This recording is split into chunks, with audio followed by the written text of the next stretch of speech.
Welcome to Ancient Chronicles AI.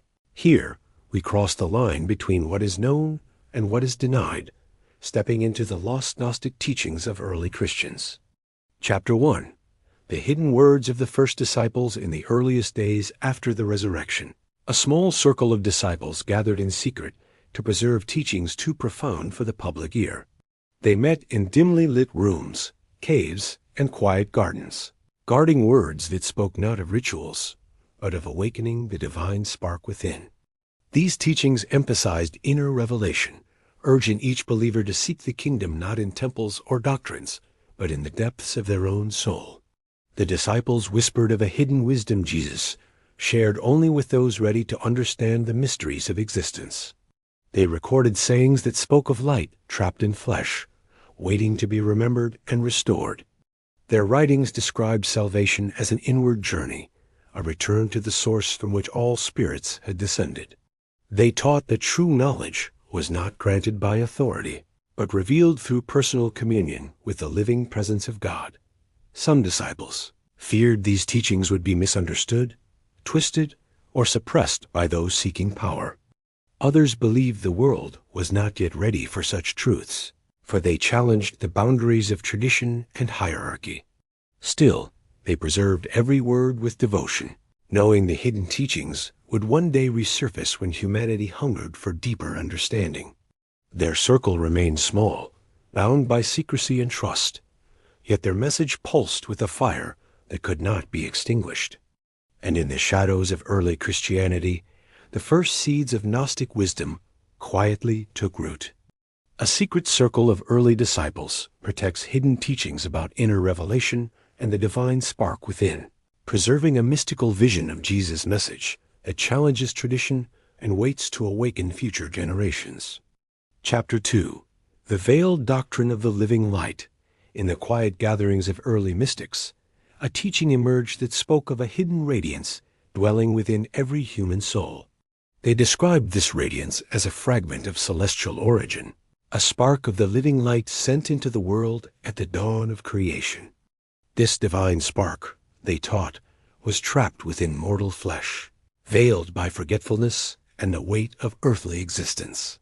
The mystics wrote that the purpose of life was not merely obedience or ritual, but the awakening of this inner light.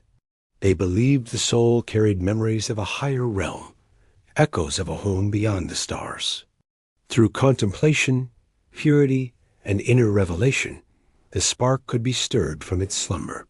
Once awakened, it illuminated the path back to the source, guiding the seeker beyond illusion and ignorance. The mystics warned that the material world was a labyrinth designed to distract the soul from its true identity. They taught that every act of compassion, wisdom, and self-knowledge strengthened the spark and weakened the chains of the flesh. These teachings were whispered only to the worthy, for they challenged the emerging structures of authority and doctrine. To the mystics, salvation was not granted from without, but discovered within, where the living light waited patiently to be remembered. And so they preserved this veiled doctrine, knowing it would one day resurface when humanity sought truth beyond the surface of faith.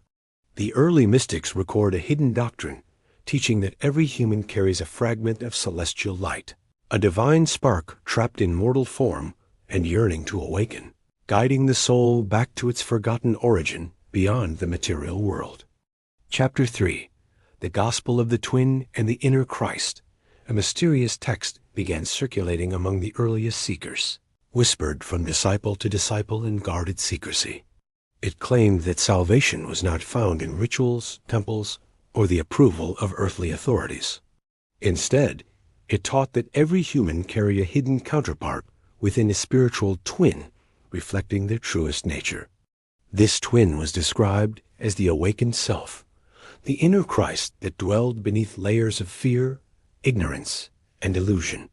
The text declared that Jesus came not only to save humanity, but to reveal the divine mirror within each soul. It taught that enlightenment occurred when a person recognized their twin and united with it in perfect harmony. The disciples who studied this gospel spoke of an inner voice that guided them toward truth beyond doctrine. They believed the twin was the spark of the eternal, the part of the soul untouched by suffering or corruption. To find the twin, one had to look inward with courage, stripping away the masks imposed by society and tradition. The gospel warned that many would reject this teaching, for it placed divine authority within the individual rather than institutions. Yet those who embraced it felt a profound transformation, as if a forgotten companion had awakened inside them. And so the gospel of the twin spread quietly, offering a path of inner revelation to those bold enough to seek themselves. A mysterious gospel emerges, teaching that salvation comes through discovering the twin within the awakened self. The inner, Christ revealing a path of transformation that challenges external authority and invites the seeker to meet the divine face hidden inside their own soul. Chapter 4. The Map of the Seven Heavens. Early Christian mystics spoke of the cosmos as a layered ascent, a vast spiritual ladder rising far beyond the visible sky. They described 7 heavens stacked like luminous realms, each more refined than the one below it. These realms were not empty spaces, but living domains filled with powers, guardians, and ancient intelligences. At the threshold of each heaven stood an archon, a ruler forged from the fabric of the material world. The archons were said to test every soul, demanding knowledge, purity, or spiritual recognition before granting passage. Mystics taught that these beings sought to keep humanity bound to ignorance, preventing ascent to the true God beyond creation. The first heaven shimmered with echoes of earthly desires, a realm where souls confronted the illusions they once embraced. The second held the weight of forgotten memories, challenging seekers to release the burdens of their past. The third was a realm of shifting forms, where the soul learned to distinguish truth from deception. The fourth radiated with celestial fire, burning away the remnants of ego and fear. The fifth was guarded by a stern archon, who tested the soul's understanding of divine knowledge. The sixth revealed the vast machinery of the cosmos, exposing the illusions of power and authority. And the seventh, the highest of the created realms, stood as the final barrier before the ineffable God who dwelled beyond all form. Mystics believe that only through inner awakening could the soul ascend these heavens and escape the dominion of the archons. Their map of the 7 heavens became a guide for seekers longing to rise above the world's illusions and return to the source. Early Christian mystics describe a cosmic ladder of 7 heavens, each ruled by archons who test and restrain the soul, revealing a hidden map of existence that guides seekers beyond creation toward the true God who waits outside the boundaries of the material cosmos. Chapter 5. The secret sayings of Mary. The visionary Mary of Magdala sat apart from the other disciples, her eyes reflecting a depth of understanding that few could fathom. She had received teachings whispered to her in private moments, words that pierced beyond parables into the heart of divine mystery. These sayings spoke of the soul's journey after death, describing realms of light and shadow that awaited the awakened and the lost. Mary taught that the soul, upon leaving the body, must shed the illusions gathered during earthly life. She revealed that fear, desire, and ignorance clung to the spirit like veils, obscuring its true radiance. Only through inner knowledge could the soul ascend freely, unbound by the forces that sought to hold it in the lower realms. Her visions described luminous guides who greeted the righteous, leading them toward the higher spheres of existence. She also spoke of wandering spirits trapped in confusion, unable to recognize the path home because they had never known themselves. The disciples listened in awe as she recounted encounters with celestial beings who revealed the architecture of the unseen world. Some questioned her authority, but her clarity and serenity silenced doubt more effectively than argument. Mary insisted that Jesus had entrusted her with these teachings because she understood the language of the soul. She urged the disciples to seek inner purity, for only a heart aligned with truth could navigate the journey beyond death. Her secret sayings were written down in fragments, hidden away to protect them from those who feared her influence. And in the quiet corners of early Christianity, Mary's revelations became a beacon for seekers longing to understand the destiny of the soul. Mary of Magdala emerges as the disciple who grasps the hidden teachings most clearly, receiving visions of the soul's journey after death and preserving revelations that illuminate the unseen, realms awaiting those who awaken to their true nature. Chapter 6. The Hymn of the Fallen Soul. The mystics preserved a poetic teaching that told the story of a radiant being born from the heart of the celestial realms. This being descended into the material world, drawn by curiosity, compassion, or a forgotten promise made before time began. As it entered the realm of flesh, the brilliance of its origin dimmed beneath the weight of mortality. The being forgot its true nature, believing itself to be nothing more than a fragile creature shaped by earth and circumstance. It wandered through life searching for meaning, unaware that the longing in its heart was the echo of a forgotten home. The hymn described how the world wrapped the soul in layers of illusion, binding it to fear, desire, and the illusion of separation. Yet within the being, a faint spark of its original light continued to glow, waiting for the moment of remembrance. The hymn taught that suffering was not punishment, but the friction that awakened memory. Through moments of clarity, love, and inner revelation, the being began to sense a truth deeper than its earthly identity. It heard whispers from within fragments of the divine language it once spoke before descending into flesh. Slowly, the being recognized that it was more than its body, more than its story, more than the world had taught it to be. The hymn ended with the soul rising again, rediscovering its celestial identity and returning to the realms of light with newfound wisdom. Its descent had not been a fall, but a journey one that transformed ignorance into knowledge and separation into reunion. A sacred hymn tells of a divine soul that descends into the material world, forgets its celestial origin, and must awaken to its true identity, revealing the ancient Gnostic belief that every human carries a hidden spark longing to return to the realms of light. Chapter 7. The Forbidden Book of the Eons. Among the scattered remnants of early Christian mysticism, whispers persisted of a manuscript too dangerous to preserve openly. This lost text, known only as the Book of the Eons, claimed to reveal the hidden architecture of the divine realm. It taught that creation did not unfold in a single act, but through a cascade of emanations flowing from the unknowable source. Each emanation, or eon, was a spiritual being, an expression of divine thought, harmony, or purpose. The eons formed a vast hierarchy of light, arranged in pairs that reflected the balance of masculine and feminine principles.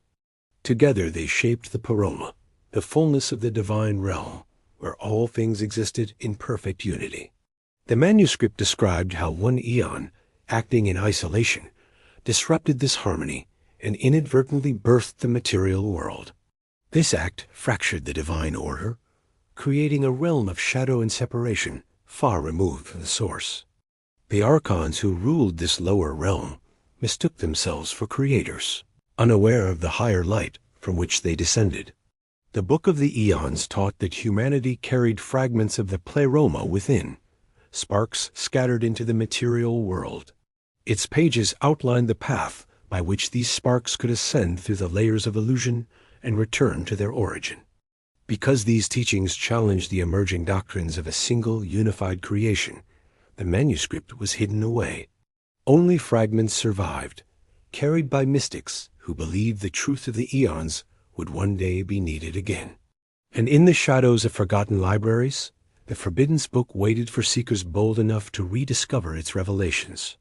The Lost Book of the Eons reveals a cosmic drama of divine emanations, fractured harmony, and the hidden origins of creation, offering a forbidden map of the spiritual realms that challenges the simplicity of traditional doctrine and calls humanity back to its celestial source. Chapter 8. The Conflict with the Emerging Church. As the early Christian movement expanded, a new structure began to form around leaders who sought order, unity, and authority. These leaders viewed the mystical teachings with suspicion, fearing they blurred the line between human and divine. They argued that hidden knowledge threatened the stability of the growing community, which depended on shared doctrine and obedience. The mystics, however, insisted that the teachings of inner revelation came directly from the earliest disciples. They believed the divine spark within every person granted access to truth without the need for intermediaries. This idea unsettled the emerging hierarchy, which relied on centralized interpretation and control. Public debates erupted as bishops condemned the mystical writings as dangerous distortions of the faith. They warned that emphasizing personal revelation could lead believers astray, undermining the authority of Scripture and tradition.